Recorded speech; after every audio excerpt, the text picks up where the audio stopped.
Donc, je suis Thierry Grosdidier, je suis donc le directeur technique de Qualify. En termes de tarification, si je devais prendre le même exemple d'un major avec plus de 500 personnes à la production, on serait plus proche des 5 000 euros. Donc, vous voyez, l'écart est quand même assez grand.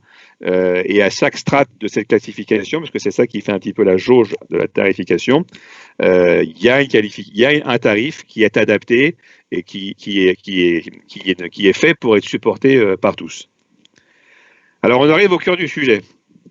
La mention IRVE, donc juste un petit rappel des règles du jeu, c'est que la mention IRVE, en fait, elle est issue du décret du 13 janvier 2017, décret auquel on a été associé, puisqu'il a été souhaité, ce qui était plutôt une bonne chose, qu'effectivement on s'assure que toutes les entreprises qu'on allait mettre sur le marché de l'IRVE auraient les mêmes prérequis, auraient effectivement les mêmes compétences, auraient suivi les mêmes parcours de formation, pour qu'on puisse délivrer là aussi un certificat et qu'on puisse envoyer sur le marché des vrais professionnels électriciens qui auraient été acquérir la compétence particulière de l'IRVE.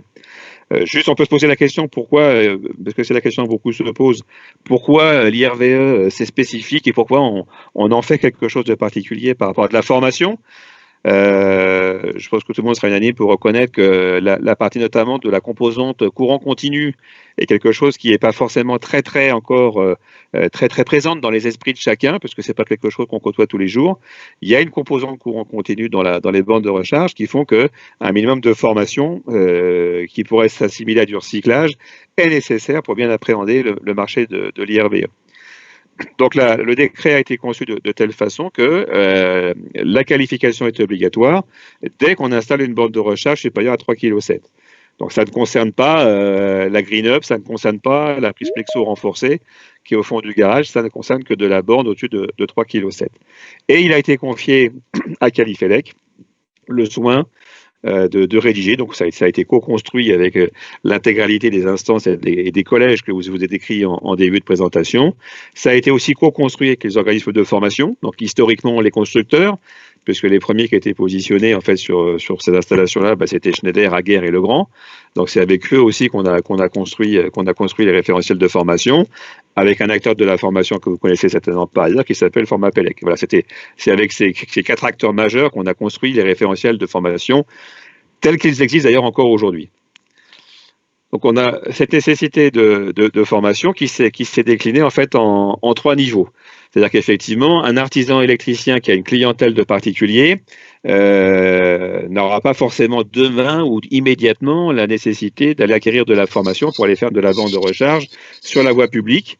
Où il y aura forcément des contingences qui sont celles du domaine public qu'il faudra respecter. Il y aura aussi un aspect bande communicante qui ne sera pas forcément l'apanage de ce qu'on demande à installer chez un particulier. Il y aura aussi une composante charge rapide qui n'est pas non plus l'objet chez un particulier. Donc en clair, on a 3 niveaux de formation. On a une formation qui s'appelle alors P1 pour les uns, Q1 pour les autres. On va rester sur P1 qui est le terme le plus généraliste que nous on emploie, qui est une formation de 7 heures dans laquelle effectivement on va surtout apprendre à installer une borne de recharge chez le particulier. On a un niveau P2 qui dure 14 heures, donc 2 jours, sur lequel on aura effectivement des notions déjà de grappe, c'est-à-dire de plusieurs bandes de recharge avec des notions de gestion de bornes. Et puis le niveau 3, si je dois faire un raccourci, qui est quand même essentiellement axé sur la charge rapide, sachant que la charge rapide elle est quand même assez particulière, parce qu'il n'y a quand même pas beaucoup de bandes qui les supportent. Donc on retrouve les 80% des gens qui sont qualifiés chez nous en IRVE sont plutôt issus de la P1 et de la P2. Certains, pour leur culture personnelle, sont allés chercher de la P3, qui elle dure 3 jours. Donc il y a effectivement quand même aussi un engagement en termes de temps pour qu'effectivement chacun choisisse ce niveau de formation qui correspond au marché qu'il souhaite conquérir. Donc Qualifelec, cette mention IRVE, en fait, c'est donc une mention, ça c'est vraiment un élément important parce que on parle souvent de qualification IRVE. Nous, on ne l'a pas souhaité comme ça, et encore aujourd'hui, on est soutenu dans cette action-là parce que le fait qu'on s'assure qu'on ait bien une qualification en socle métier qui permet effectivement de s'assurer qu'on a un vrai installateur électricien poseur de bande de recharge, permet de s'assurer qu'on évite, d'ailleurs je pense que tout le monde pourra témoigner qu'on a assez peu de contre-performance sur les bandes de recharge, contrairement à d'autres types je pense au solaire où on entend parler de désastres tous les matins. Sur la partie IRVE, à part celle qui ne marche pas pour des problèmes de communication, mais qui n'est pas du ressort de l'installateur électricien, grosso modo, on n'a pas de désordre électrique ça fait pas les gros titres des journaux. Donc on a cette mention IRVE qui vient donc se greffer sur 5 qualifications. Et là, on va retrouver les 5 qualifications sur lesquelles vous pouvez associer la mention IRV. Donc, on a la première, celle dont je parle depuis le départ, qui est la principale, qui s'appelle logement, commerce, petit tertiaire. On peut l'avoir aussi, donc là, c'est plutôt pour des gens qui font de la vente chez le particulier.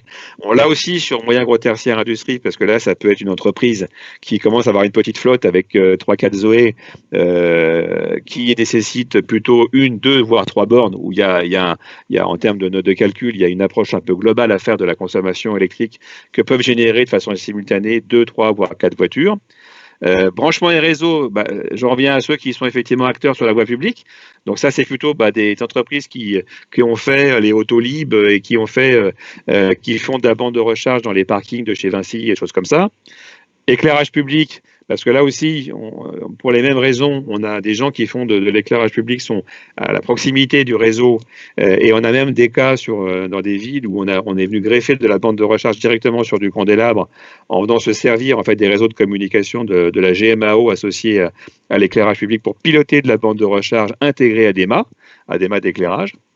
Et on la retrouve sur la photovoltaïque, parce que ça, c'est quelque chose sur lequel, aujourd'hui, et ça vous en êtes témoin, vous voyez souvent maintenant sur les parkings de supermarchés des ombrières. On a des places de parking sur lesquelles on voit des ombrières, donc qui génèrent de l'électricité via du solaire photovoltaïque et qui sont directement réinjectées sur de la bande de recharge au droit du mât ou du poteau qui supporte les panneaux photovoltaïques. Donc voilà.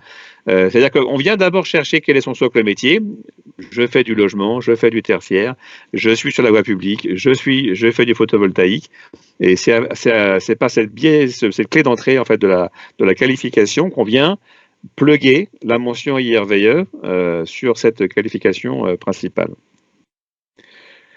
Donc après, on a la mention IRVE, par définition, si effectivement vous commencez à en faire, vous n'avez pas de référence.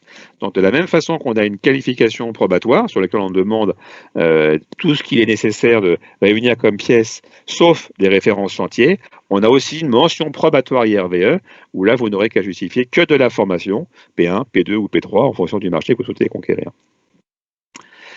Et voilà, je crois que j'ai fait le tour. Donc c'était un petit peu dense, un petit peu rapide. Donc cette présentation-là, bien sûr, Patrick, Xavier vous la distribueront, il n'y a pas de souci. Et bien sûr que je suis prêt à répondre à toutes les questions qui pourraient se poser.